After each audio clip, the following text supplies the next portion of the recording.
Thought we ran the ball well. Our O-line did really good. Came out the game, 3 straight runs, ran it right at them, and I thought our backs ran the ball well. We were able to get first downs on the run game and first downs, and that was really good to see. I think that just opened up a few other things on those longer drives, and when it looked like we were moving down the field, it was really smooth because of the run game.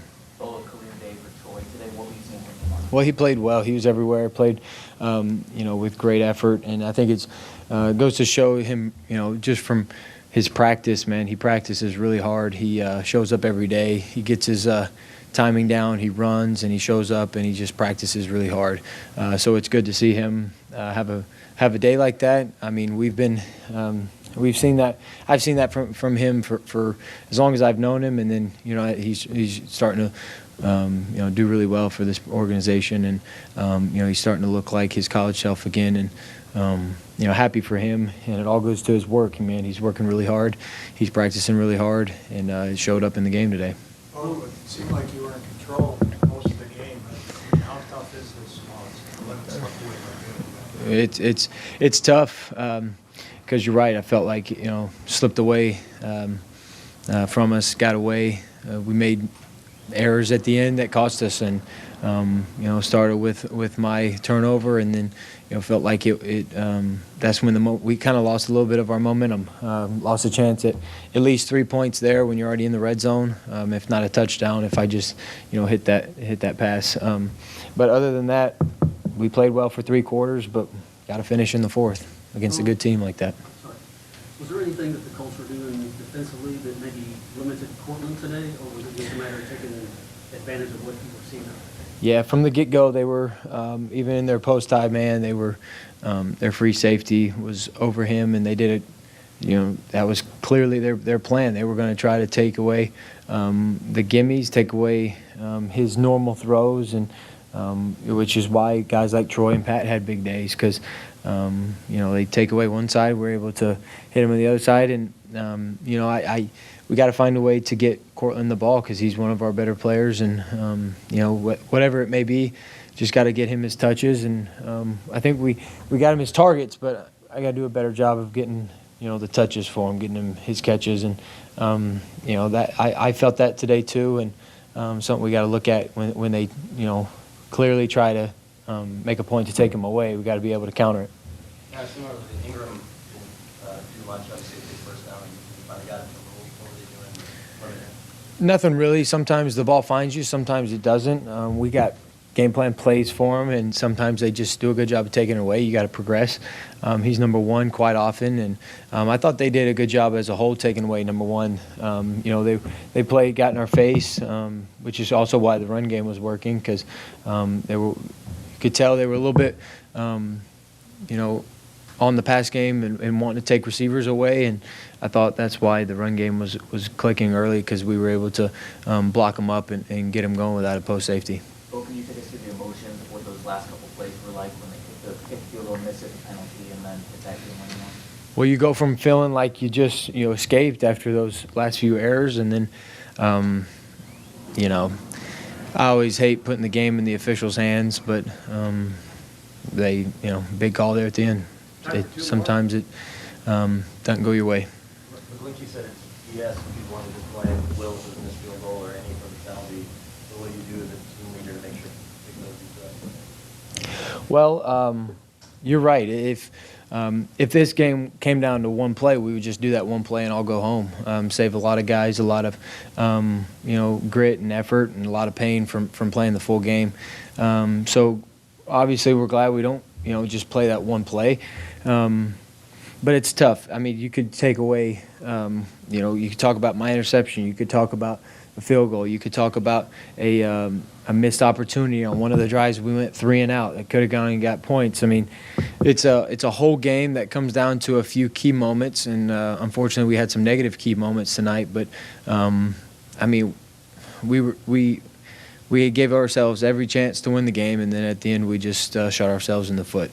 And good teams bounce back from that, and great teams don't do that. They don't beat themselves. So we're growing and developing. We're still molding as a team. We got a long season ahead of us, and we can't let this loss turn into 2. Let me start by saying, obviously, a disappointing loss. we did a lot of things late in that game to keep us from winning. It'll be painful to watch that film, and yet, you know, we'll get the corrections made. So, starts with me, our staff, but we had a number of opportunities to not be in that position late, and unfortunately, you know, we shot ourselves in the foot too many times. Questions? Get an explanation on what they called? They called leveraging. I think they called it on any. I want to look at the tape.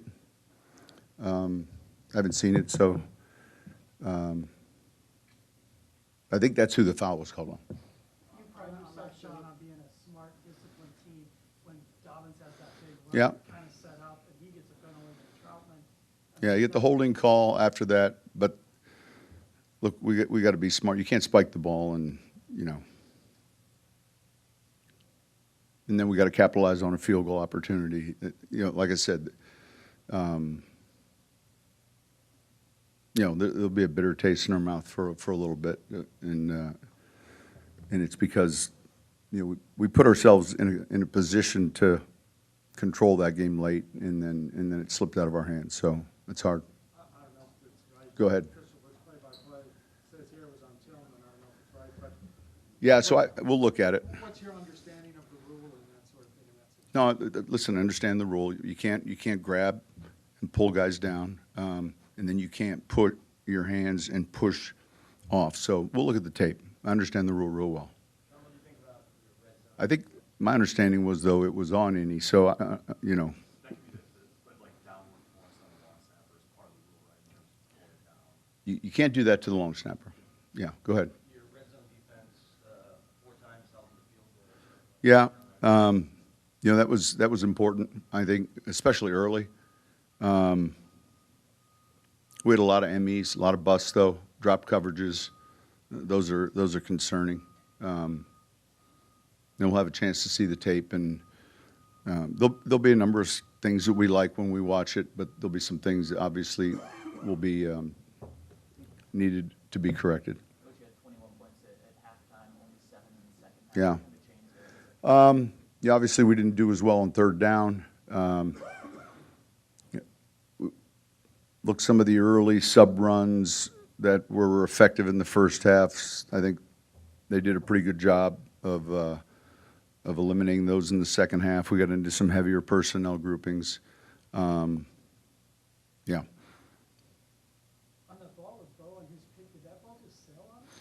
It gets tipped. I mean, yeah, I think it gets tipped. And, you know, that's another one where, you know, you're kind of in a position maybe to get in better field goal range, you know, and you know, a lot of times, you know, when you make a call, what needs to follow is, hey, understand, you know, hey, we're in field goal range. But I think it gets tipped. You had guys running open in the first half. That was the missed assignments you were talking about there? Say it again. That's what I just said, yeah. Yeah. Sean, talk about some good things. Franklin, 8 catches, 89 yards, and score. What did you see? Yeah, look, he's elusive. He does a good job when the quarterback's on the move too. I think all of them collectively, when you know when Bo scrambles, fight back to the ball to the sideline.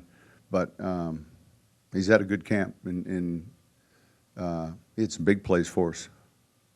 The timeouts, like before they were in field goal range to the end, is that just anticipating that you may need to get the ball back? No, it's exactly what you have to do.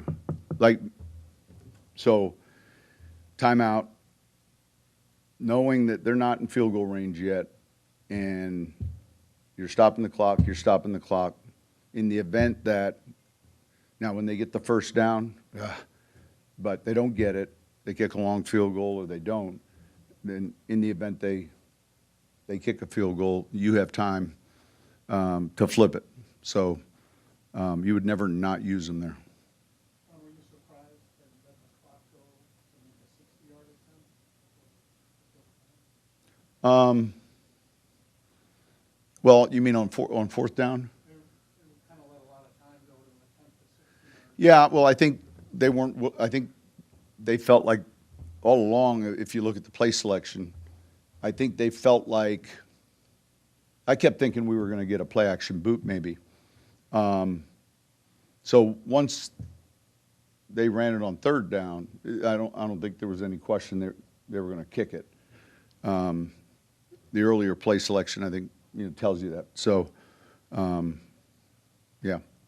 First blush, just on the, I mean, you guys have generated so much pressure so consistently. I feel like they did a pretty good job of handling that and giving Jones time. Yeah, I want to watch the tape. Our coverage at times was sticky, and then at other times, wasn't as good. Obviously, it was going to be a pass first game for them, run second, and yet, they hit us with a long run late in the game. But I don't know what the breakdown was, but they threw it, a ton in the first half and even into the second half. How was Pat Sertan, in your estimation, when he returned? Best I know, good, yeah. Are you surprised how much they maybe tested that? Well, I think sometimes there's a progression to your offense that it's not like they go in and saying, all right, so I think it's hash mark driven, play call driven, and, and it was, the read through the progression more than it was,